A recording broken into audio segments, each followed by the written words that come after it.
salaam gaay maa leen di ziar bu baax a baax nañ leen dem déglu ji Daouda Mine chroniqueur bu nga xam ne du wax ju ñaaw du saaga du xas benn politicien moo ma gënal waa boor ba léegi ñu dem déglu ji vidéo bi li nga xam ne loolu la wax ci Guy Marius Sagna ak El Malick Ndiaye ñu dem ñëwaat léegi. gis-gis ban nga def. nga am ci sortie bi député bi def. waaw man je pars du principe que Guy Marius Sagna c'est un représentant du peuple ki nga xamante ne mooy représenté peuple bi nag di waxal peuple bi di gis lu nga xamante ne jàpp na ne bokkul ci intérêt peuple bi normal na que mu génn su fekkee ne am na session assemblée nationale mu taxaw wax ko fa su fekkee ne amul session assemblée nationale également mu mën a génn ci penc mi daal di attirer l'attention des autorités que mu nekk autorité politique que mu nekk autorité assemblée nationale yi pour que ñu mën a joyante yenn joyante yi li nga xamante ne démb daf ko daan ŋàññ ci gouvernement yi nga xamante ne moom moo fi nekkoon gouvernance sur le président Macky Sall bi mu fi nekkee lam daan ŋàññ tey bu fekkee ne daf ko gis feneen ci nga xamante ne ñoom ñoo ànd te ŋàññ ko également bu boobaa dinañ ko wax ne yow tu n'es pas cohérent la nga daan wax démb xam nga ak li ngay wax tey nekkul en adéquation la nga daan gis démb di ko ŋàññ tey gis nga ko te waxoo ci mën nañ ko reprocher loolu maintenant gis na ci assemblée nationale d'après moom yoo xamante ne jàpp nañ war nañ ko améliorer il faut que les autorités de l'Assemblée, le président de l'Assemblée nationale et son staff ñoom seen bopp ñu jël loolu en compte daal di xool ne li nga xamante ne daf koo wax su nekkee ni dafa am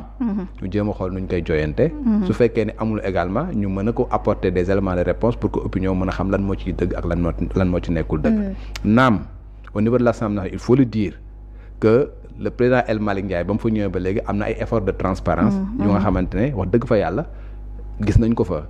il fut un temps bu nga xamante ne pratiquement assemblée nationale ci nu ñuy doxalee ci en matière de finance et consort opacité moom moo fa am kenn xamul woon nan la ñu utiliser xaalis tey jii amul woon sax corps de contrôle yi la possibilité ñu dem foofu di contrôler nan la ñuy gérer rek nan la ñu nangam ak nangam. mais moom si boppam dans sa démarche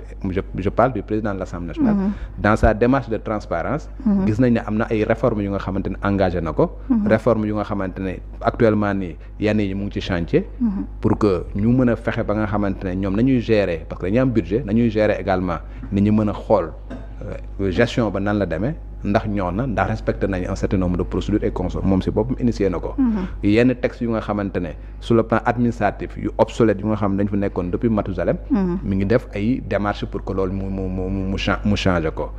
même règlement intérieur bu assemblée nationale bi nga xamante ne lu ci bëri ñu ngi ko doon wax di ko ci ŋàññ mi ngi nekk ci réforme di ko def également donc y a beaucoup de choses yu nga xamante ne wax dëgg fa yàlla am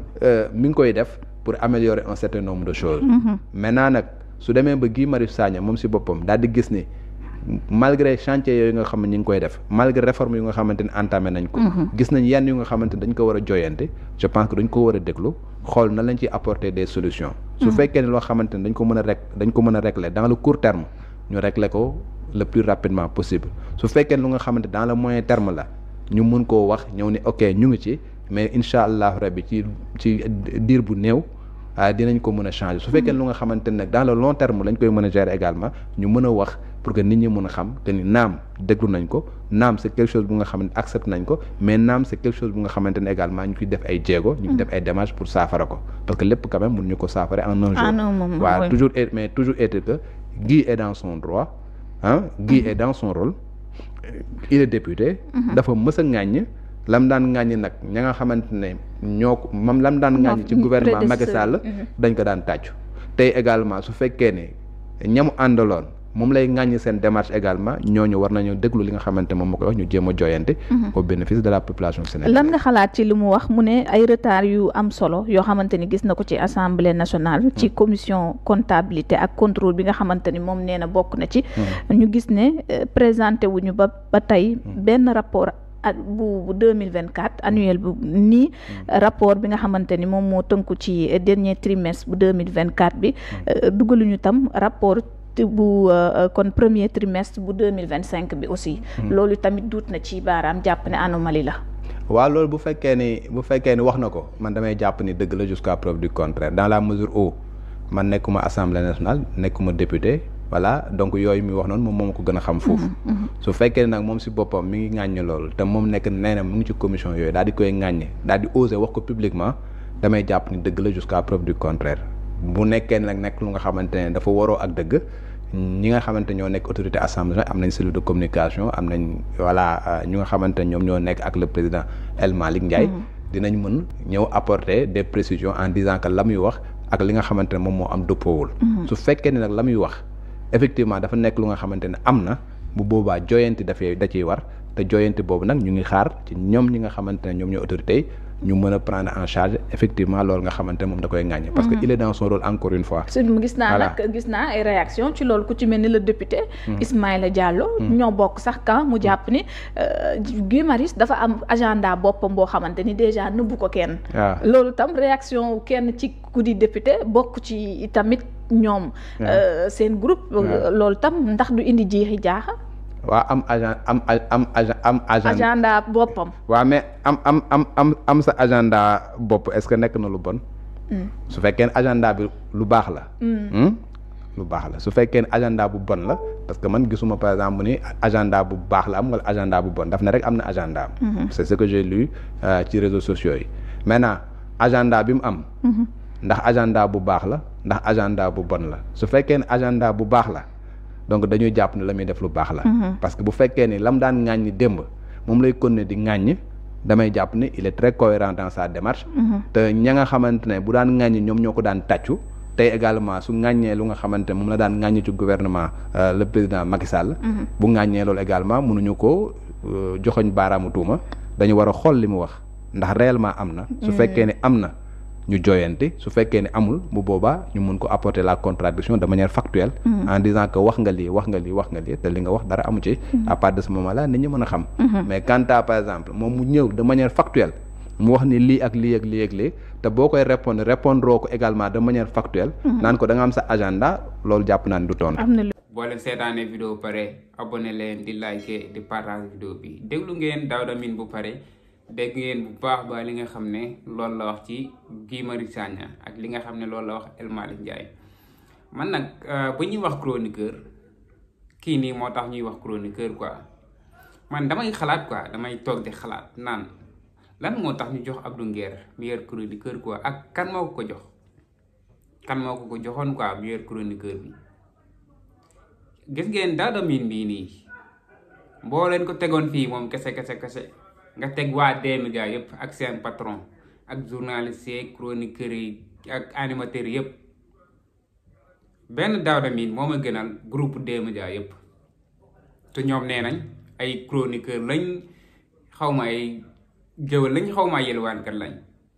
groupe D-Media moom li ñuy def wax dëgg fa yàlla ñoom duñu ay chroniqueur quoi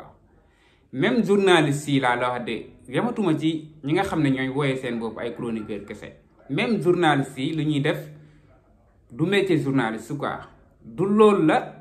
métier journaliste yi santaane animateur sax mën nañu wax quoi lu la neex nga wax neexalal boobu neex bu la neexee nga wax lu la neex mais journaliste am na loo xam ne amoo droit toog ci plateau nga ne journaliste nga yow nga toog di ko wax quoi journaliste laa wax chroniqueur nag bu la neexee nga ne damay chronique mais man fii laa far damay analyser mais man fii laa far nit ñi dinañ la comprendre mais yow da nga ne yow da ngay chroniquer ci lépp ngay wax quoi ci lépp ngay wax te yow nee nga faroo fenn dëgg rek ngay wax nga toogaay bi nga xam ne journaliste Sen TV yi toog nañ ko ñoom waa Sen TV moom xaw ma lu ñuy def quoi ñoom seen chronique daal beneen affaire la quoi mais Daouda Mine bii nii kii mooy vrai chroniqueur moom kenn mësul wax ne moom fii la far wala kii lay far dégg naa nag ñoo Abdou Diallo naan Daouda Mine waa Pastef la quoi dégg naa Abdou Diallo bu Sen TV di ko wax kooku tamit xaw ma chroniqueur la xaw ma géwélu Bougane la xaw ma nan la ñoom daal mooy loolu luñ leen waxe rek ñoom waa Sen TV am na lu des quoi ñoom daal li yàlla xam doy na quoi billaay walaay mais Daouda Mine moom ñëpp seedeel nañ ko ne xam-xam lay waxee moom du wax ci teeyoo ba kanam quoi. booy xool Daouda Mine ay analyse am ak ay chronique am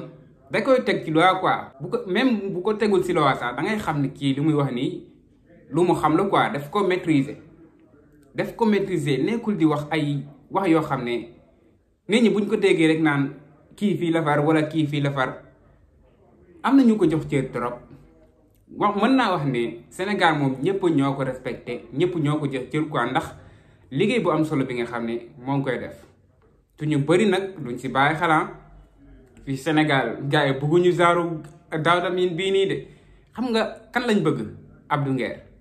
ay Abdou Diallo ay Kader ñi nga xam ne daal wax ju ñaaw rek la ñuy wax ñoom la ñuy seetaan quoi Sénégal yi mais fekkee da ngay waxee xam-xam ak droit gars yi duñ si wax duñ la faale waaye yow boo xoolee fan yi yëpp Guy Marius Sagna lañ fi nekkee mais li Ousmane Sonko tontu ki nga xam ne mooy Donald Trump ak li nga xam ne loolu la wax ci waa Siin gars yi waxuñ ci bëgguñu ndamu Ousmane Sonko bëgguñu ndamu Sénégal non gars yi jaaxal nañ ma billaay wallaay mais Daouda Mine moom ñoo ngi koy sant bu baax a baax di ko gërëm di ko xamal ne daal